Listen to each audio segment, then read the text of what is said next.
No other town in Florida does the holidays bigger than St. Augustine.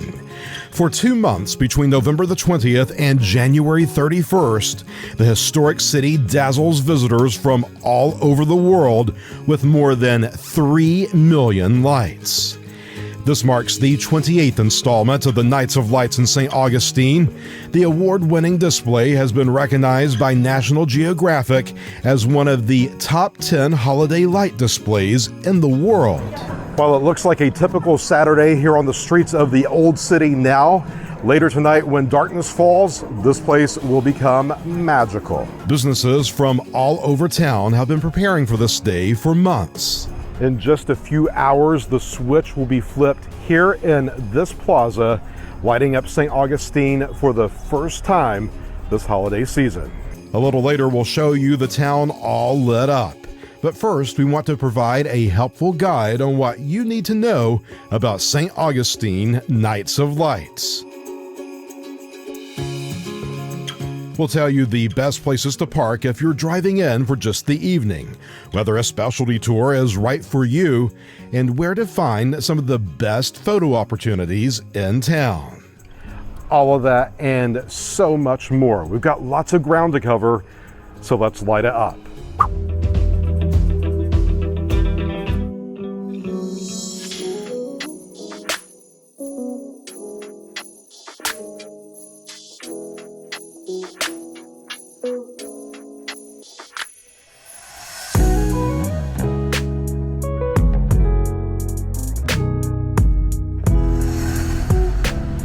Kicking off your Nights of Lights experience the right way starts with knowing where to park.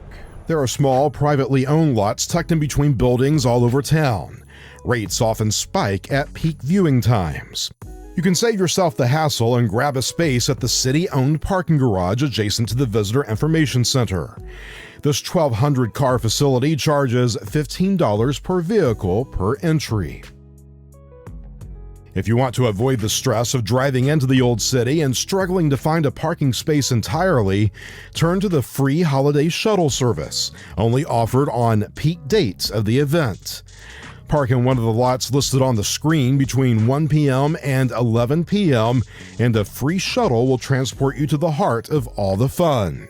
Again, the service is only offered peak days of the event.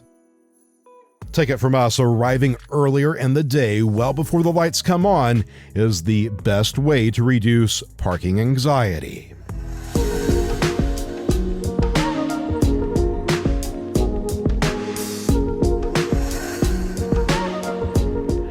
On foot is the best way to experience Nights of Lights. Taking your time on a leisurely stroll around Old Town will allow you to see light displays down narrow streets and other places a vehicle can't go.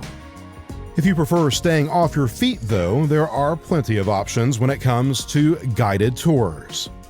By far, what you'll encounter most are the trolley and train tours. These popular services offered by large companies cover nearly 20 blocks of the Old City. Tours are recommended to be booked in advance, especially for families and groups. Both tours offer some type of magic glasses which allow riders to see the lights in a whole new way, and some other extras. Horse-drawn carriage rides are a romantic, old-fashioned way to view the lights. Tours depart nightly from the bayfront near the old fort. Rates vary depending on the company you book with.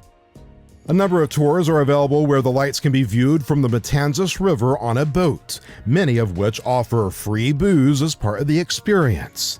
There are even tours for the more adventurous by air via helicopter, one of the more expensive options. Golf cart tours are a good option if you don't want to be part of a large crowd and want to see the displays on narrow, less traveled streets. Plus, it offers the freedom to get out and take photos if you would like. For me, this event has always been about enjoying the holidays in the one American city that truly makes it seem like you're in Europe. Being able to walk around the brick-covered streets with a cup of joe or hot chocolate while seeing the lights is the best way to bring out the holiday spirit. While I will stick to experiencing Nights of Lights on foot, if you choose to pay for a guided tour, be sure to do your research online before you book so you know exactly what to expect. Here are some other special events you might want to take in during Nights of Lights. During the holiday season, one of the city's most unique mansions here on King Street has a large Christmas tree in the Grand Court and more than 100 candles throughout the museum. On select weekends, candlelight tours are offered. We have a link to the museum's website on ChadGallivanter.com. Definitely a must-see when you're in town. 4 local brewing companies have teamed up for the pub hopping Nights of Pints, happening through January the 31st. For $30, participants receive a commemorative t-shirt along with a passport that entitles them to a free pint at the 4 brew houses. Proceeds benefit the St. Augustine Humane Society. On select days at the St. Augustine Lighthouse and Maritime Museum is an after-hours event called Lighthouse Illuminations.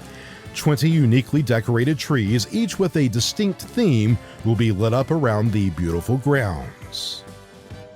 The 300-seat red and white Big Top goes up again this year at the St. Augustine Amphitheater, where the Venardo Circus will perform 30 shows over a 3-week span. Back with a new cast, show, and music, Venardo Circus pays tribute to the traditional circus experience, while at the same time mixing things up for a whole new generation. No performing animals are involved in this show, which we on this channel highly recommend you see. Downtown isn't the only place where you can view cool light displays. Light Up the Beach is a colorful light display mainly down A1A and around the pier area in St. Augustine Beach. This event runs Thanksgiving weekend through January the 1st.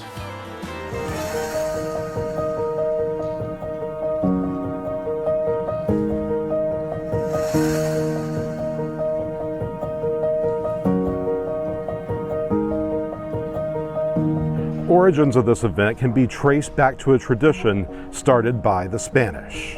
Centuries ago, a white candle would be displayed in the window during the holidays.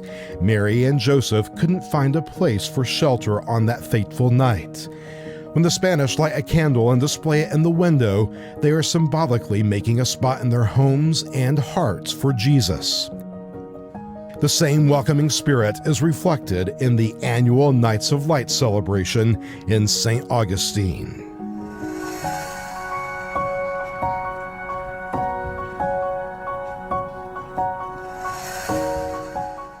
On screen, can't miss photo opportunities around St. Augustine. Hotels like the Hilton Historic Bayfront and the New Renaissance have some of the largest concentration of lights, along with the Casablanca Inn and the Teeny Martini Bar. You really can't go wrong anywhere along the Bayfront when it comes to the best light viewing.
That's it, our guide on what you need to know about St. Augustine Nights of Lights. What is your favorite holiday light display in Florida? Let us know in the comments. We always love hearing from you. A complete guide to everything mentioned in this video can be found at our website. We have a link in the description. Stay up to date with our latest content by subscribing to the channel. It's free, and activate the notification bell so you know when new tips and guides are released. As always, thank you for watching. From St. Augustine, Florida, see you next time.